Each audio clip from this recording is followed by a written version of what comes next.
ನಗರದ ಹೃದಯ ಭಾಗದಲ್ಲಿ ನೂರಾರು ಕುರುಡ ಮಕ್ಕಳಿಗೆ ಬೆಳಕಾಗಿದ್ದ ಒಂದು ಫೌಂಡೇಶನ್ ಇತ್ತು. Arjun vision foundation. ಆ ಫೌಂಡೇಶನ್ ಹಿಂದೆ ಇದ್ದ ವ್ಯಕ್ತಿ ಕತ್ತಲೆಯ ನೋವನ್ನು ಜಗತ್ತಿಗಿಂತ ಹೆಚ್ಚು ಅರಿತವನಾಗಿದ್ದ. ಯಶಸ್ವಿ ಉದ್ಯಮಿ ಅರ್ಜುನ್ ಪ್ರತಿದಿನ ಕುರುಡ ಮಕ್ಕಳ ಜೊತೆ ಸಮಯ ಕಳೆಯುತ್ತಿದ್ದ. ಅವರಿಗೆ ಬ್ರೈಲ್ ಪುಸ್ತಕಗಳನ್ನು ಕೊಡುತ್ತಿದ್ದ. ಅವರ ಜೊತೆ ಆಟ ಆಡುತ್ತಿದ್ದ. ಅವರಿಗೆ ನಗು ತರಿಸುತ್ತಿದ್ದ. ಒಂದು ದಿನ ಒಬ್ಬ ಚಿಕ್ಕ ಬಾಲಕ ಕೇಳಿದ, ಸರ್, ನೀವು ನಮ್ಮಿಗಾಗಿ ಇಷ್ಟೆಲ್ಲ ಯಾಕೆ ಮಾಡ್ತೀರಾ? ಅರ್ಜುನ್ ನಿಧಾನವಾಗಿ ನಗಿದ. ಯಾಕೆಂದ್ರೆ ನಾನು ಕೂಡ ಒಮ್ಮೆ ನಿಮ್ಮಂತೆಯೇ ಇದ್ದೆ. ಆ ದಿನವೇ ಅರ್ಜುನ್ ಜೀವನಕ್ಕೆ ಇನ್ನೊಬ್ಬಳು ಬಂದಳು. ಸರಳ ಮನಸ್ಸಿನ, ಪ್ರೀತಿಯಿಂದ ತುಂಬಿದ ಹುಡುಗಿ ಮೀನಾ. ಅವಳು ಕುರುಡ ಮಕ್ಕಳಿಗೆ ಹಾಡು ಕಲಿಸುತ್ತಿದ್ದಳು. ಅವರ ಜೊತೆ ನೆಲದಲ್ಲಿ ಕೂತು ಊಟ ಮಾಡುತ್ತಿದ್ದಳು. ಅಳುತ್ತಿದ್ದ ಮಕ್ಕಳ ಕಣ್ಣೀರು ಒರೆಸುತ್ತಿದ್ದಳು. ಅರ್ಜುನ್ ಅವಳನ್ನು ನೋಡುತ್ತಲೇ ಇದ್ದ. ಅವಳ ಸೌಂದರ್ಯಕ್ಕಾಗಿ ಅಲ್ಲ, ಅವಳ ಹೃದಯಕ್ಕಾಗಿ. ದಿನಗಳು ಕಳೆಯುತ್ತಾ ಹೋದವು. ಅರ್ಜುನ್ ಮತ್ತು ಮೀನಾ ಮಕ್ಕಳ ಜೊತೆ ಹೆಚ್ಚು ಸಮಯ ಕಳೆಯಲು ಆರಂಭಿಸಿದರು.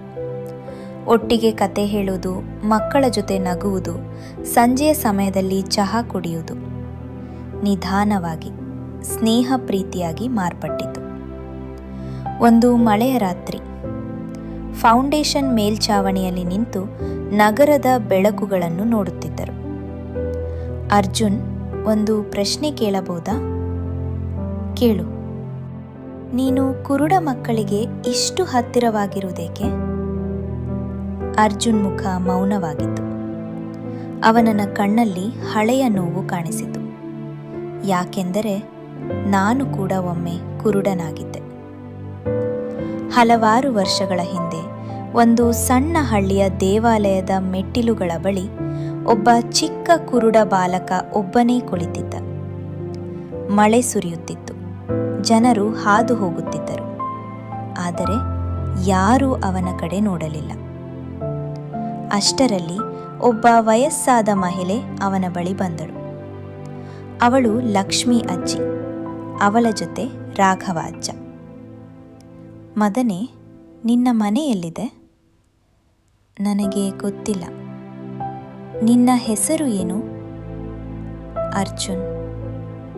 ಆ ರಾತ್ರಿ ಅವರು ಅರ್ಜುನ್ ಅನ್ನು ಮನೆಗೆ ಕರೆದುಕೊಂಡು ಹೋದರು. ಆ ಚಿಕ್ಕ ಮನೆ ಬಹಳ ವರ್ಷಗಳ ನಂತರ ಮತ್ತೆ ನಗಲು ಆರಂಭಿಸಿತು. ಅಜ್ಜಿ ಬಿಸಿ ಊಟ ಬಡಿಸಿದ್ರು. ಅಜ್ಜಿ, ಈ ಊಟದ ವಾಸನೆ ತುಂಬ ಚೆನ್ನಾಗಿದೆ. ಅಜ್ಜಿ ಕಣ್ಣೀರಾಗಿದ್ರು. ತಿನ್ನು ಮಗ, ನಮ್ಮ ಮೊಮ್ಮಗ. ಆ ಒಂದು ಮಾತು ಅರ್ಜುನ್ ಹೃದಯವನ್ನು ತುಂಬಿಸಿತು. ಅರ್ಜುನ್ ಜಗತ್ತನ್ನು ನೋಡಲಾಗಲಿಲ್ಲ. ಆದರೆ ಅವನ ಅಜ್ಜ ಅಜ್ಜಿ ಅವನಿಗೆ ಜಗತ್ತನ್ನು ಅನುಭವಿಸುವುದನ್ನು ಕಲಿಸಿದರು.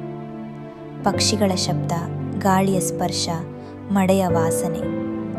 ಆ ಚಿಕ್ಕ ಮನೆ ಅರ್ಜುನ್ ಜೀವನದ ಮೊದಲ ಸಂತೋಷವಾಗಿತ್ತು. ಒಂದು ರಾತ್ರಿ ಅರ್ಜುನ್ ಒಬ್ಬನೇ ಕುಳಿತಿದ್ದ. ಏನು ಯೋಚಿಸುತ್ತಿದೆಯಾ ಮಗ? ನಿಮ್ಮ ಮುಖಗಳನ್ನು ಒಮ್ಮೆ ನೋಡಬೇಕು ಅನ್ನಿಸುತ್ತದೆ. ಅಜ್ಜಿ ಮೌನವಾಗಿದ್ರು. ಆ ರಾತ್ರಿ ಅವರು ಒಂದು ನಿರ್ಧಾರ ತೆಗೆದುಕೊಂಡರು. ಅಜ್ಜ ಅಜ್ಜಿ ಅರ್ಜುನನ್ನು ಆಸ್ಪತ್ರೆಗೆ ಕರೆದುಕೊಂಡು ಹೋಗುತ್ತಾರೆ. ಡಾಕ್ಟರ್ ಅವನ ಕಣ್ಣುಗಳನ್ನು ಪರೀಕ್ಷಿಸುತ್ತಾರೆ. ನಂತರ ಡಾಕ್ಟರ್ ಹೇಳುತ್ತಾರೆ, ಶಸ್ತ್ರಚಿಕಿತ್ಸೆಯಿಂದ ಅವನಿಗೆ ಮತ್ತೆ ಕಣ್ಣು ಬರಬಹುದು. ಆದರೆ ತಕ್ಷಣವೇ ಹೇಳುತ್ತಾರೆ, ಆದರೆ ಇದರ ಖರ್ಚು ತುಂಬ ಹೆಚ್ಚು.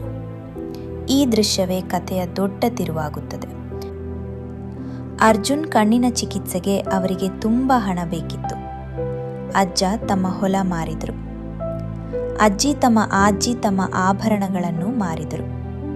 ತಮ್ಮ ಜೀವನದ ಸಂಪತ್ತನ್ನೆಲ್ಲ ಕೊಟ್ಟು ಅರ್ಜುನ್ ಜೀವನಕ್ಕೆ ಬೆಳಕು ತರುವ ನಿರ್ಧಾರ ಮಾಡಿದರು. ಶಸ್ತ್ರಚಿಕಿತ್ಸೆಯ ದಿನ ಅರ್ಜುನ್ ಅವರಿಬ್ಬರ ಕೈ ಹಿಡಿದುಕೊಂಡಿದ್ದ. ನನ್ನನ್ನು ಬಿಟ್ಟು ಹೋಗಲ್ಲ ಅಲ್ವಾ? ಎಂದಿಗೂ ಇಲ್ಲ. ಗಂಟೆಗಳ ನಂತರ ಡಾಕ್ಟರ್ ಹೊರಗೆ ಬಂದರು.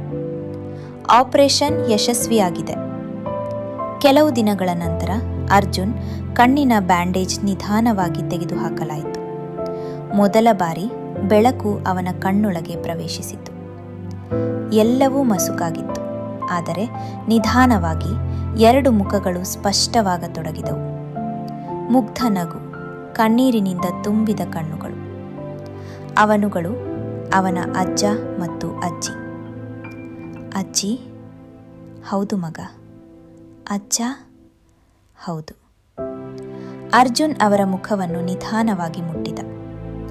ನಾನು ದೇವದೂತರನ್ನು ಊಹಿಸಿದ್ದೆ. ಅವನ ಕಣ್ಣಲ್ಲಿ ಕಣ್ಣೀರು ತುಂಬಿತು. ಆದರೆ ನೀವು ಅದಕ್ಕಿಂತ ಚೆನ್ನಾಗಿದ್ದೀರಾ. ಆ ಕ್ಷಣದಲ್ಲಿ ಅವರು ಮೂವರು ಕಣ್ಣೀರಿನಲ್ಲೇ ನಗುತ್ತಿದ್ದರು.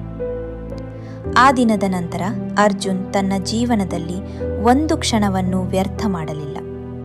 ಹಗಲು ಓದು, ರಾತ್ರಿ ಕೆಲಸ. ಅವನು ಕಷ್ಟಪಟ್ಟ, ಹೋರಾಡಿದ. ಅಜ್ಜ ಅಜ್ಜಿ ಮಾಡಿದ ತ್ಯಾಗವನ್ನು ವ್ಯರ್ಥ ಮಾಡಬಾರದು ಎಂಬ ಒಂದು ಗುರಿ ಮಾತ್ರ ಅವನ ಮನಸ್ಸಿನಲ್ಲಿ ಇತ್ತು. ಫ್ಲ್ಯಾಶ್ ಬ್ಯಾಕ್ ಮುಗಿಯಿತು. ಮೀನಾ ಕಣ್ಣೀರಿನಿಂದ ಅರ್ಜುನ್ ಕಡೆ ನೋಡುತ್ತಿದ್ದಳು. ನಿನ್ನ ಜೀವನ ನಿಜವಾಗಿಯೂ ಒಂದು ಪ್ರೇರಣೆ. ಅರ್ಜುನ್ ನಿಧಾನವಾಗಿ ಗೋಡೆಯ ಮೇಲಿದ್ದ ಫೋಟೋ ಕಡೆ ನೋಡಿದ. ಅದರಲ್ಲಿದ್ದವರು ಅವನ ಬದುಕಿಗೆ ಬೆಳಕಾದ ಅಜ್ಜ ಮತ್ತು ಅಜ್ಜಿ. ಡಾಕ್ಟರ್ ನನ್ನ ಕಣ್ಣುಗಳನ್ನು ಉಳಿಸಿದರು, ಆದರೆ ನನ್ನ ಜೀವನವನ್ನು ಉಳಿಸಿದ್ದು ಅವರು. ಹೊರಗೆ ಕುರುಡ ಮಕ್ಕಳು ಸಂತೋಷದಿಂದ ಆಟ ಆಡುತ್ತಿದ್ದರು. ಅರ್ಜುನ್ ಮತ್ತು ಮೀನಾ ಅವರ ನಗುವನ್ನು ನೋಡುತ್ತಾ ನಿಂತಿದ್ದರು. ಕೆಲವೊಮ್ಮೆ ನಮ್ಮ ಜೀವನಕ್ಕೆ ಬೆಳಕಾಗಿ ಬರುವವರು ನಮ್ಮ ರಕ್ತ ಸಂಬಂಧಿಗಳೇ ಆಗಿರಬೇಕೆಂದಿಲ್ಲ.